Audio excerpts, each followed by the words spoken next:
El Mahabharat, sección 65, Shambhav Parva. Relato sobre el origen de los dioses y las demás criaturas. Ahora, sección 69, historia del rey Dushyant.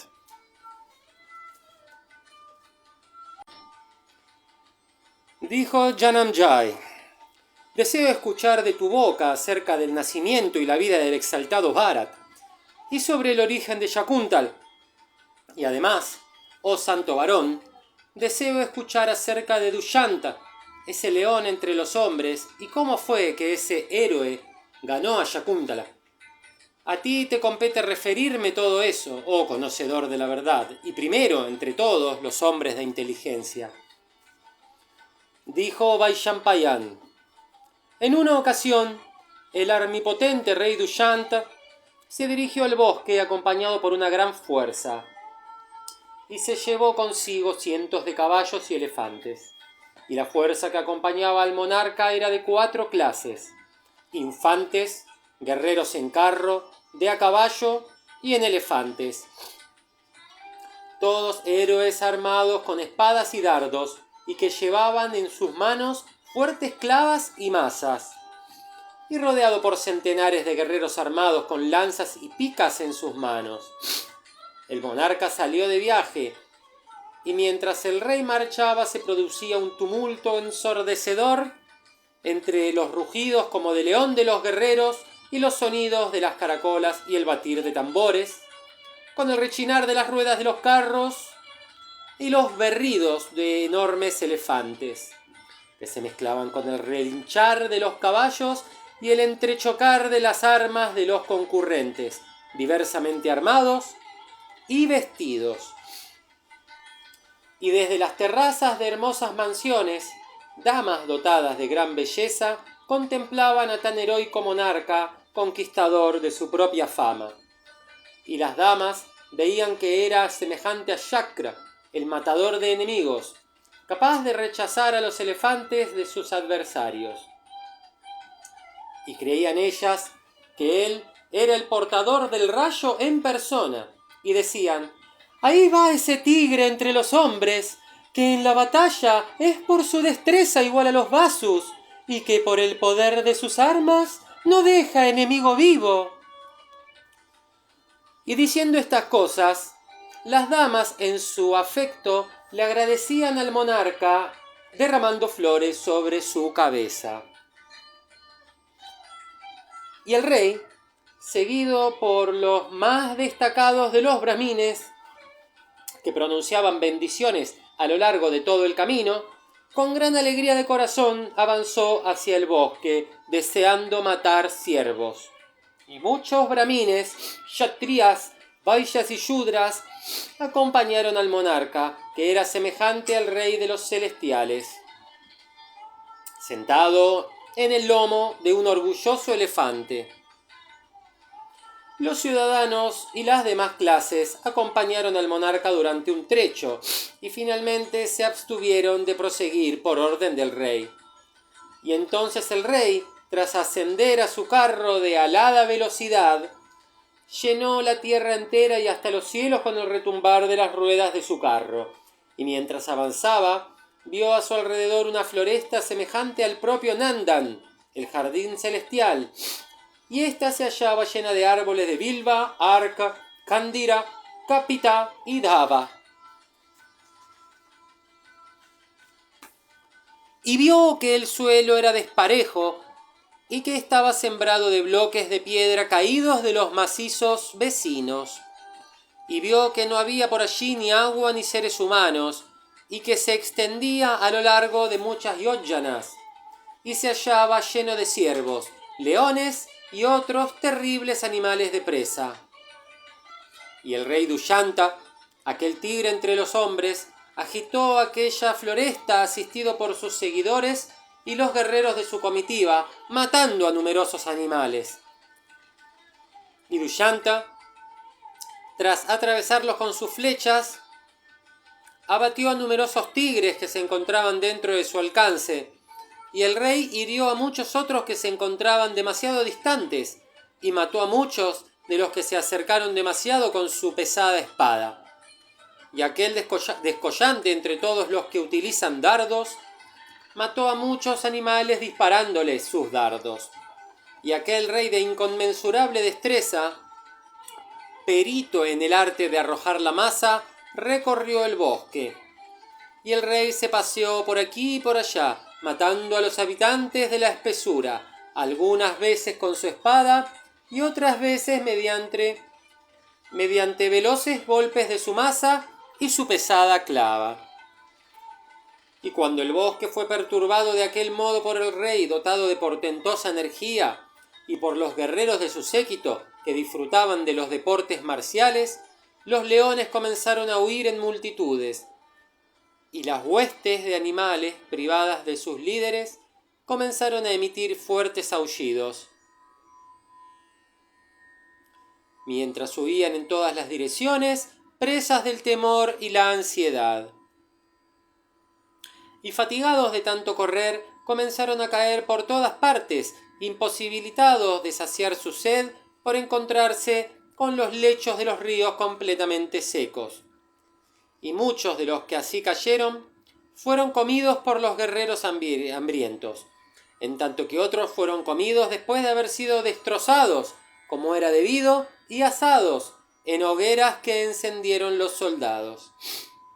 Y muchos elefantes poderosos, enloquecidos por las heridas recibidas y sobremanera alarmados, huyeron con sus trompas apuntando hacia arriba.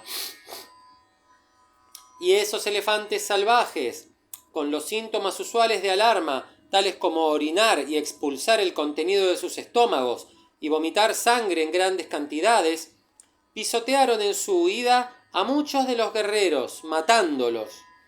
Y aquel bosque, que había estado anteriormente tan lleno de animales, pronto quedó despojado de leones, de tigres y de otros monarcas de la espesura, por obra del rey y su comitiva de seguidores con sus afiladas armas.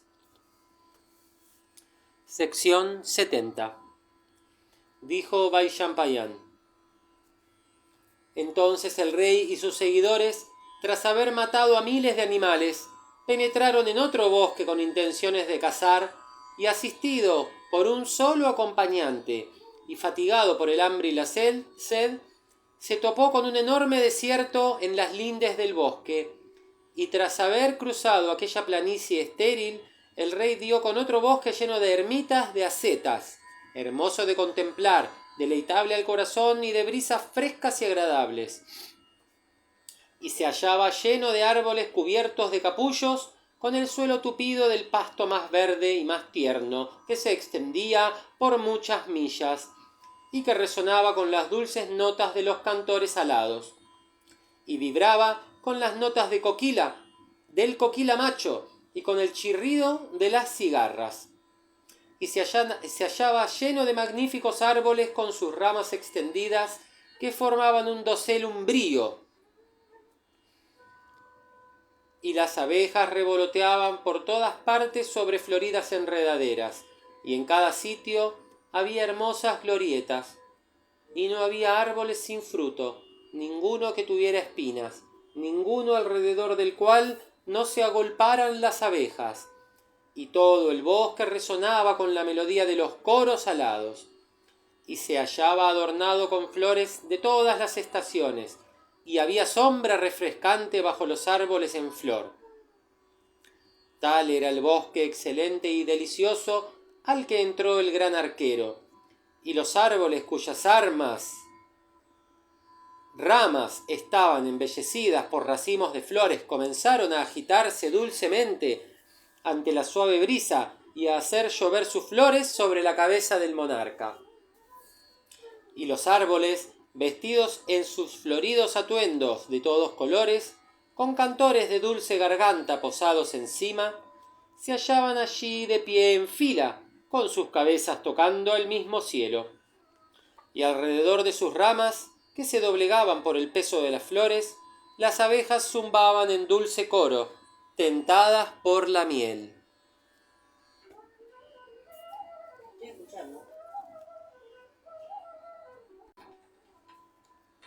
Y el rey, dotado de gran energía, al contemplar innumerables sitios cubiertos por glorietas de enredaderas engalanadas por racimos de flores, quedó sobremanera encantado por la alegría. Y el bosque era sumamente bello, debido a aquellos árboles portadores de ramas floridas que se entrelazaban unos con otros y parecían otros tantos arcoíris por su vivacidad y su variedad de colores. Y el lugar era sitio de descanso de huestes de siddhas, de los charanas, de tribus de gandharvas y de apsaras, de monos y de kinnaras, ebrios de gozo, brisas fragantes, deliciosamente frescas, que traían la fragancia de flores frescas, soplaban en todas direcciones, como si hubieran venido hasta allí a juguetear con los árboles. Y el rey vio aquel bosque encantador lleno de tanta belleza, y se hallaba situado en el delta del río. Y el conjunto de altísimos árboles agrupados hacía que el lugar se pareciera a un llamativo pilar erigido en honor de Indra. Y en aquella floresta, que era lugar de descanso de pájaros perpetuamente alegres, vio el monarca un refugio de ascetas delicioso y encantador, y alrededor había muchos árboles, y en el interior ardía el fuego sagrado, y adoró el rey aquel refugio inigualable, y vio sentados en su interior a numerosos yatis, valaquilias y otros munis, y el lugar estaba engalanado por muchas habitaciones que contenían el fuego sacrificial, y las flores que caían de los árboles habían formado una espesa alfombra que cubría el piso, y el lugar estaba sobremanera hermoso con aquellos altos árboles de tronco enorme. Y allí al lado, oh rey, pasaba el sagrado y transparente Malini, en cuyo seno jugueteaba toda especie de aves acuáticas. Y aquella corriente infundía la alegría en el corazón de los ascetas que hacia ella se dirigían para hacer sus abluciones. Y el rey contempló en sus orillas muchos animales inocentes de la familia de los venados y se deleitó sobremanera con todo lo que veía. Y aquel monarca, al que ningún enemigo podía obstruirle el paso de su carro, entró entonces en aquel refugio que era semejante a las regiones de los celestiales, supremamente hermoso en su totalidad, y vio el rey que se hallaba erigido a la orilla del río sagrado, que era como la madre de todas las criaturas que habitaban sus vecindades, y en sus orillas jugueteaban los chacravacas, con las ondas de espuma blanca como la leche. Y se hallaban allí también las moradas de los kinnaras, y también retozaban por allí un sinnúmero de monos y de osos. Y allí vivían santos ascetas, dedicados a los estudios y a la meditación, y allí se podían ver elefantes, tigres y serpientes. Y a la orilla de aquel torrente se hallaba el excelente refugio del ilustre Kashyap, que ofrecía morada a numerosos rishis de mérito ascético. Y al contemplar aquel río y también al refugio que bañaba el torrente, cuajado de islas y dotado de orillas de tanta belleza, refugio semejante al de Nari Narayan, al que bañan las aguas del Ganges, el rey decidió a entrar en la sagrada residencia. Y aquel toro entre los hombres, deseoso de contemplar al gran rishi de ascética riqueza, el ilustre Kamba, de la raza de Kashyap, ser que poseía todas las virtudes y que por su esplendencia era difícil de mirar a la cara, se aproximó a aquel bosque que resonaba con las notas de los pavos reales, enardecidos y que se semejaba a los jardines de Chitrarata, el gran Gandharva, y haciendo detener a la entrada del bosque a su ejército, compuesto de alféreces, caballería, infantería y elefantes, habló el monarca como sigue: «Iré para ver al poderoso asceta de la raza de Kashyap, ser que está exento de oscuridad. Permanezcan aquí hasta mi regreso, Y el rey, tras haber entrado en aquel bosque que era semejante al jardín de Indra, pronto se olvidó de su hambre y su sed, y se hallaba contento sin medida. Y el monarca, tras deponer todos sus distintivos de realeza, entró en aquel refugio excelente, nada más que con su ministro y su sacerdote, deseoso de contemplar al rishi aquel, que era una masa indestructible de mérito ascético. Y el rey vio que el refugio era semejante a las regiones de Brahma. Por aquí se hallaban abejas que zumbaban dulcemente, y por allá se veían alados cantores de diversas especies que derramaban sus melodías. En determinados lugares escuchó aquel tigre entre los hombres el recitado de los himnos del Rig en boca de brahmines principales, de acuerdo con las reglas correctas de la entonación. Otros lugares estaban a su vez agraciados por brahmines peritos en las ordenanzas del sacrificio, de los angas y de los himnos del Yajurved. Otros lugares se hallaban a su vez invadidos por las armoniosas cadencias de los himnos del Saman, cantadas por rishis fieles a sus votos. En otros lugares, el refugio estaba embellecido por brahmines doctos en el Atharva Ved, y aquellos capaces de cantar los himnos sacrificiales del Saman recitaban los samhitas de acuerdo con las justas reglas de la enunciación. Y a su vez, en otros lugares, los brahmines eruditos en la ciencia de la prosodia recitaban mantras de otros tipos. En verdad, aquel sagrado refugio con el resonar de estas sagradas notas era semejante a una segunda región de Brahma, y había muchos brahmines versados en el arte de construir plataformas sacrificiales y las reglas del Kram en los sacrificios, versados en la lógica y las ciencias mentales y poseedores del conocimiento completo de los Vedas. Además, había otros que se hallaban plenamente al tanto de los significados de toda clase de expresiones. Los que eran peritos en todos los ritos especiales. Asimismo, aquellos que eran seguidores del Moksha Dharma.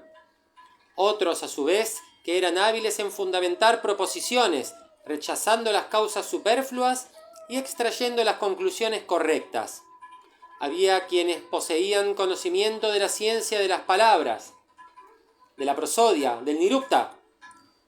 A su vez, había otros versados en astrología y conocedores de las propiedades de las sustancias y de los frutos de los ritos sacrificiales, poseedores del conocimiento de las causas y sus efectos, capaces de entender los gritos de los pájaros y de los monos, eruditos en voluminosos tratados y hábiles en diversas ciencias. Y el rey, mientras avanzaba, escuchaba esas voces, y el refugio también resonaba de voces de hombres capaces de encantar los corazones humanos. Y el matador de héroes hostiles vio también alrededor suyo a doctos brahmines de rígidos votos dedicados a la japa y al homa. Y el rey se maravilló mucho al contemplar las hermosas alfombras de aquellos brahmines que le ofrecían a él con respeto. Y aquel óptimo entre los monarcas, al ver los ritos con que estos brahmines adoraban a los dioses y a los grandes rishis, pensó para sí que se encontraba en las regiones de Brahma. Y cuanto más veía el rey aquel auspicioso y sagrado asilo de Kashyap, protegido por las virtudes ascéticas de aquel rishi y dotado de todos los requisitos de un santo refugio, más deseaba mirarlo. De hecho, no se quedó satisfecho con su breve contemplación.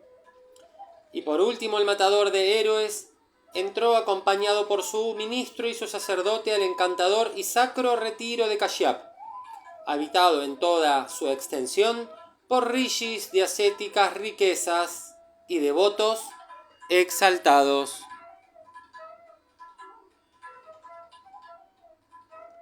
Sección 71. Dushamant y Shakuntala.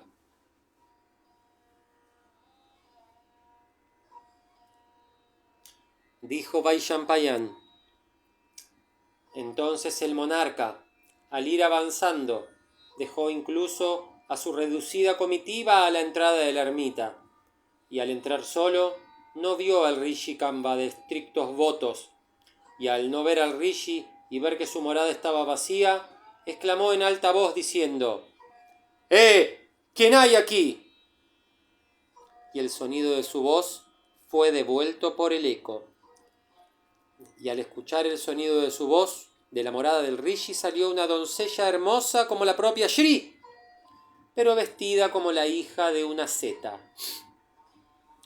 Y la beldad de negros ojos, cuando vio al rey Dushyant, le dio la bienvenida y lo recibió debidamente. Y demostrándole los debidos respetos, ofreciéndole asiento, agua para lavar sus pies y arghya, le preguntó al monarca por su salud y su paz. Y tras haber adorado así al rey y haberle preguntado sobre su salud y su paz, la doncella le preguntó con reverencia: ¿Qué es lo que ha de hacerse, oh rey? Espero tus órdenes. El rey, debidamente adorado por aquella, le dijo a la joven de facciones intachables y de dulces palabras: He venido a adorar al Rishi Kamba de elevadas bendiciones. Dime, oh ser amable y hermoso, ¿dónde ha ido el ilustre Rishi? Entonces Shakuntala le contestó: Mi ilustre padre se ha alejado del refugio para buscar frutas. Espera un momento y lo verás cuando llegue. Vaishampayan continuó. Al no ver el rey al Rishi y ante la exhortación de aquella, observó que la doncella era extremadamente hermosa y dotada de perfecta simetría de formas, y vio que su sonrisa era dulce, y ella estaba adornada por la belleza de sus intachables facciones, sus ascéticas penitencias y su humildad, y vio que ella se encontraba en la flor de la juventud. Por lo tanto le preguntó: ¿Quién eres? ¿De quién eres hija, oh ser hermoso? ¿Por qué además has venido a los bosques?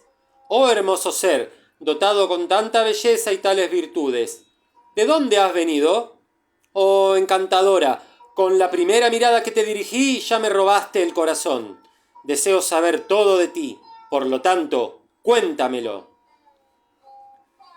Y ante estas palabras del monarca, la doncella le respondió sonriente con estas dulces palabras: Oh Dushyant, soy la hija del virtuoso, sabio, magnánimo, ilustre Aseta Kamba. Cuando Dushyant escuchó aquello, respondió: El Rishi supremamente bendecido y universalmente adorado es de aquellos cuya simiente ha sido reabsorbida.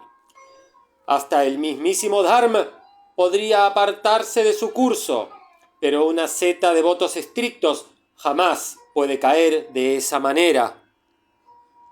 Por lo tanto, oh ser de bellísima complexión, ¿cómo es que naciste como hija suya? A ti te compete disipar esta gran duda mía.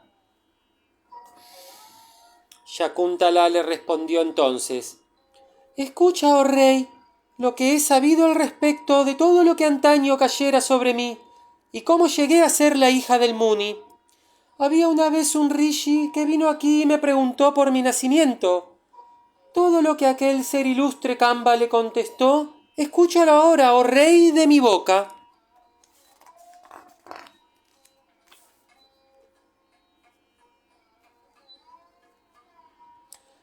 En respuesta a las preguntas de aquel Rishi, mi padre Kamba le dijo: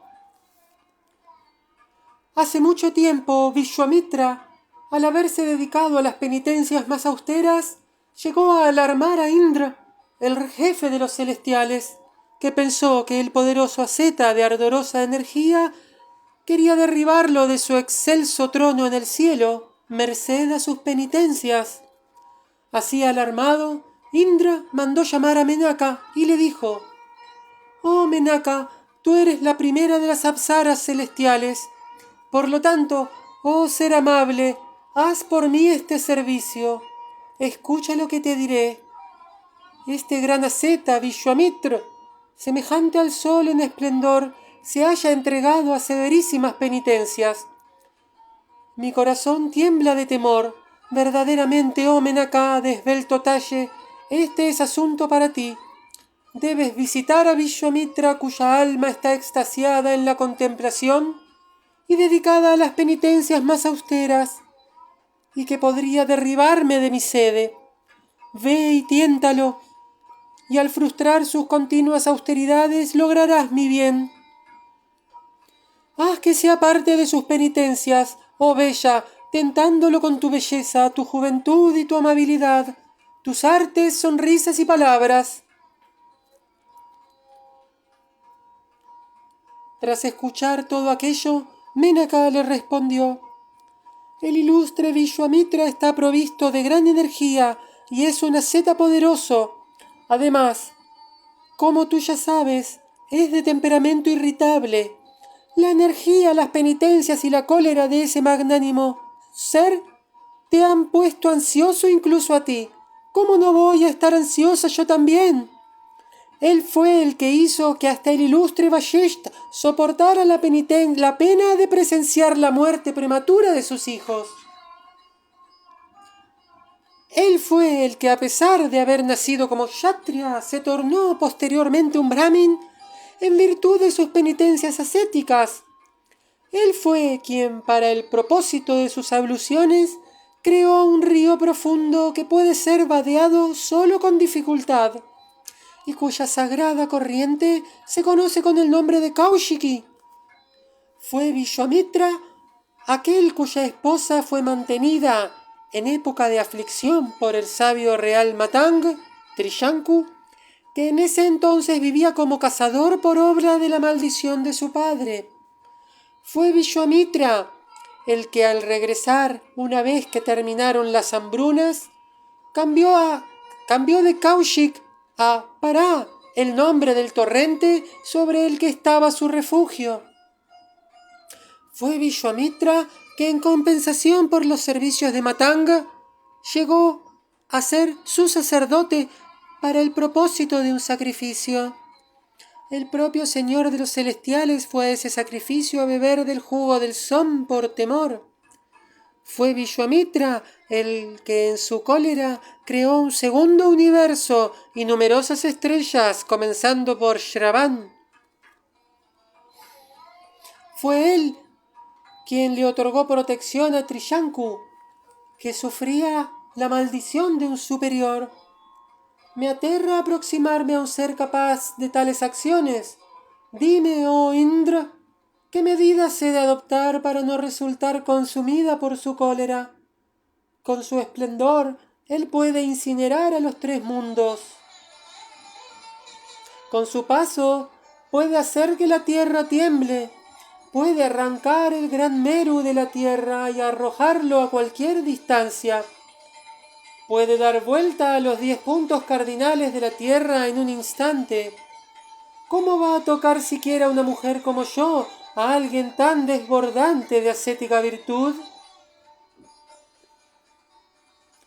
Semejante a un fuego en llamas y cuyas pasiones están bajo perfecto control, su boca es semejante a un fuego ardiente, las pupilas y sus ojos son como el sol y la luna, su lengua es semejante al propio Yam.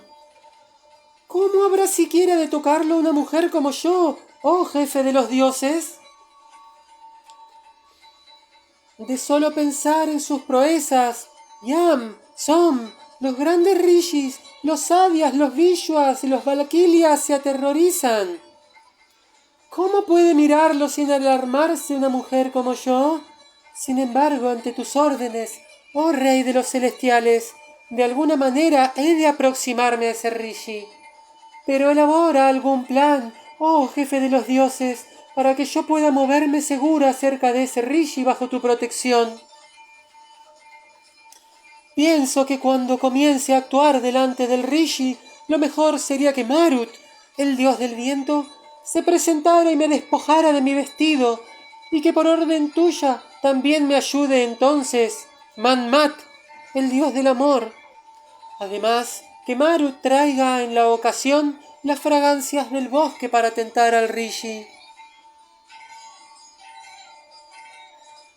Tras decir aquello y ver que todo lo que había solicitado había sido provisto de conformidad, Menaka fue al refugio del gran Kaushik.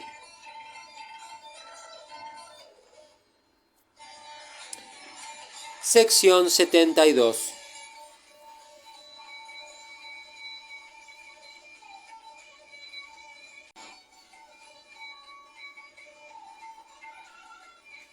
Kanva continuó.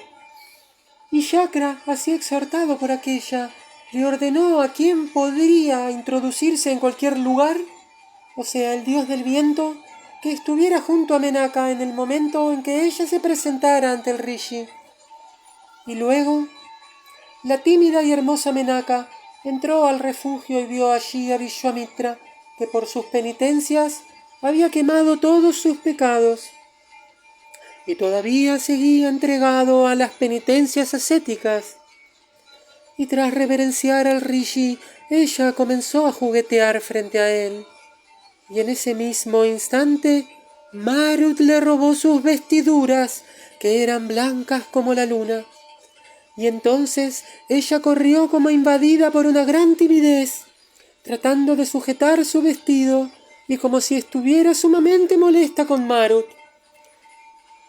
Y ella hizo todo aquello delante de los propios ojos de Vishwamitra, que poseía una energía semejante a la del fuego.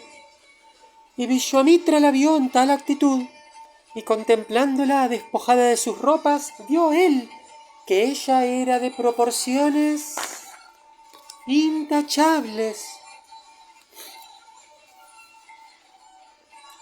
Y aquel óptimo Muni vio que ella era sobremanera bella, sin signo alguno de edad en su persona. Y al ver su belleza y sus perfecciones, aquel toro entre los rishis se vio invadido por el deseo y le hizo una señal de que deseaba su compañía. Y él la invitó en consecuencia, y ella, la de intachables facciones, expresó su aceptación ante la invitación. Y luego pasaron largo tiempo en aquel lugar, en mutua compañía, y retozando el uno con la otra tal como les plugo, como si el largo tiempo fuera un solo día, el Rishi engendró en Menaka una hija llamada Shakuntala.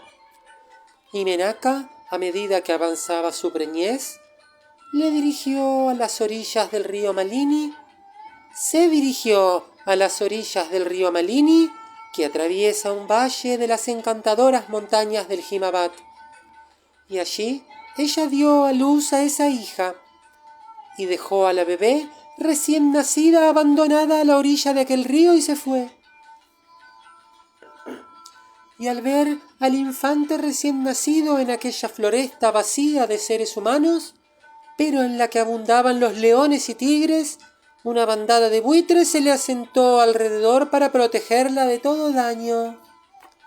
Ningún rakshas, ningún animal carnívoro le quitó la vida. Aquellos buitres protegieron a la hija de Menaka. Yo me acerqué al lugar para realizar mis abluciones y divisé al bebé adyacente en la soledad de la espesura, rodeado por los buitres. Tras traerla a ese lugar, la he hecho mi hija. Por cierto, el que hace el cuerpo, el que protege la vida y el que da el alimento son en su medida padres los tres, de acuerdo con las escrituras. Y debido a que en la soledad de la espesura ella estaba rodeada de shakuntas, aves, por eso mismo yo la he llamado Shakuntal, protegida por las aves. Oh Brahmin, sabe que esta es la forma en que Shakuntal ha llegado a ser mi hija, y la intachable Shakuntal me considera también como su padre. Esto es lo que mi padre le dijo al Rishi cuando éste lo interrogó: oh rey de hombres. Así es que debes saber que soy la hija de Kamba, y al desconocer a mi verdadero padre, considero padre mío a Kamba. Así te he relatado, oh rey, todo lo que escuché acerca de mi nacimiento. Sección 73. Vaishampayan continuó. Tras escuchar todo aquello, el rey Dushyanta exclamó: «Bien dicho está, oh princesa, lo que acabas de decir. Sé mi esposa, oh bellísima, ¿qué puedo hacer por ti? Collares de oro, vestidos, pendientes de oro, blancas y bellas perlas de varios países, monedas de oro, las más finas alfombras he de obsequiarte hoy mismo. Hoy quiero que todo mi reino sea tuyo. Oh hermosísima, acércate a mí, oh tímido ser, y cásate conmigo. Oh bellísima, a la manera Gandharva. Oh ser de esbeltos muslos, entre todas las formas de matrimonio la Gandharva se considera la primera».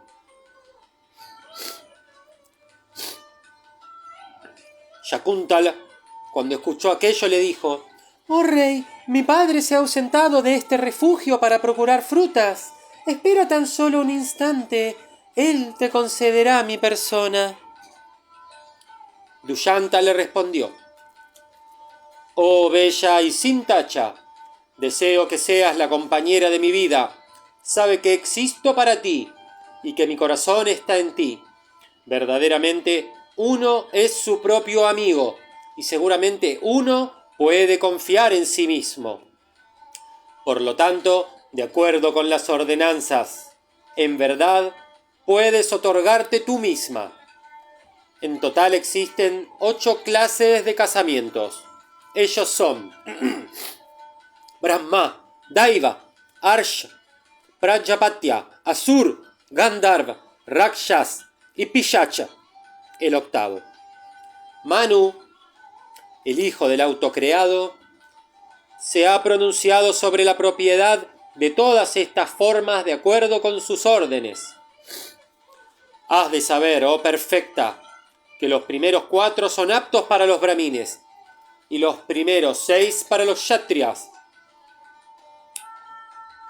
En lo que toca a los reyes, se les permite además la forma rakshas. La forma asur se les permite a los vaishyas y a los shudras. De los primeros 5, los 3 primeros son propios, mientras que los otros 2 son impropios. Las formas pishacha y asur no deberían llevarse a cabo jamás. Estos son los preceptos de la religión, y deberíase de actuar de acuerdo con ellos. Las formas Gandharva y Rakshas son consistentes con las prácticas de los kshatriyas. No necesitas sentir el mínimo temor. No cabe ni la menor duda de que nuestro matrimonio puede realizarse de acuerdo con cualquiera de estas formas antemencionadas, o de acuerdo a una combinación de las dos. Oh ser de exquisita complexión, me hallo lleno de deseo, y ojalá que tú, con un estado de ánimo parecido, quieras hacerte mi esposa de acuerdo con la forma Gandharva».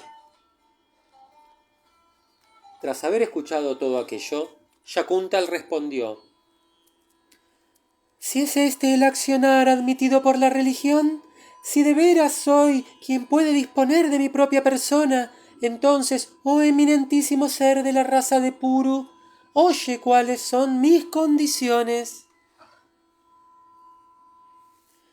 Prométeme verdaderamente darme lo que te pido. El hijo que vaya a engendrarse en mí será proclamado tu heredero. Este es mi firme determinación, oh Dushyanta. Si tú accedes a ella, que nuestra unión sea consumada». Vaishampayan continuó. El monarca, sin tomarse un momento para reflexionar, le dijo de inmediato: «Que así sea. Incluso quisiera llevarte conmigo a mi capital, oh ser de agradable sonrisa. Te hablo con toda verdad, oh bella, tú te mereces todo esto». Y tras decir aquello, aquel primero entre los reyes desposó a la hermosa Shakuntala, de gracioso andar y la poseyó como esposo. Y luego se fue garantizándole debidamente, diciéndole repetidas veces: «Voy a mandarte mis tropas de 4 clases para que te escolten. De veras que así ha de ser como te llevaré a mi capital, oh ser de dulce sonrisa». Vaishampayan continuó: «Oh Janamjay, tras haberle hecho aquella promesa, el rey se marchó, y mientras rehacía su camino hacia casa, comenzó a pensar en Kashyap y se preguntó: ¿qué dirá el ilustre asceta cuando se entere de todo? Pensando en aquello, entró a su capital. Momentos después de que el rey hubo partido, Kamba llegó a su morada, pero Shakuntal, movida por la vergüenza, no salió a recibir a su padre. Sin embargo, aquel gran asceta poseedor de conocimiento espiritual lo supo todo. En verdad, al ver todo lo ocurrido con el ojo de su espíritu, el ilustre ser se sintió complacido y se dirigió a ella diciéndole: «Amable ser, lo que hoy has hecho en secreto, sin haberme esperado, esto es, tener relaciones con un hombre, no ha sido algo destructivo para tu virtud. De hecho, se dice que la unión a la manera Gandharva de una mujer anhelosa con un hombre en estado de deseo sensual, sin mantras de ningún tipo, es la mejor para los kshatriyas. Este Dushyanta, óptimo entre los hombres, es además magnánimo y virtuoso. Tú lo has aceptado como esposo, oh Shakuntal. El hijo que ha de nacer de ti será poderoso e ilustre en este mundo, y tendrá dominio sobre los mares, y las fuerzas de tan ilustre rey de reyes, cuando salga contra sus adversarios, serán irresistibles». Entonces Shakuntala se aproximó a su fatigado padre y le lavó los pies. Y tras descargar el bulto que llevaba encima y colocar los frutos en orden, ella le dijo: «A ti te incumbe concederle tu gracia a este Dushyanta, a quien he aceptado por esposo, así como también a sus ministros». Kamba le respondió: «Oh ser de bellísima complexión, por amor a ti me hallo dispuesto a bendecirlo, pero tú, oh bendito ser, recibe de mí la gracia que desees». Vaishampayan continuó: «Entonces Shakuntal, impulsada por el deseo de beneficiar a Dushyant, pidió como gracia que los monarcas Pauravas fueran por siempre victoriosos y virtuosos y que nunca perdieran sus tronos.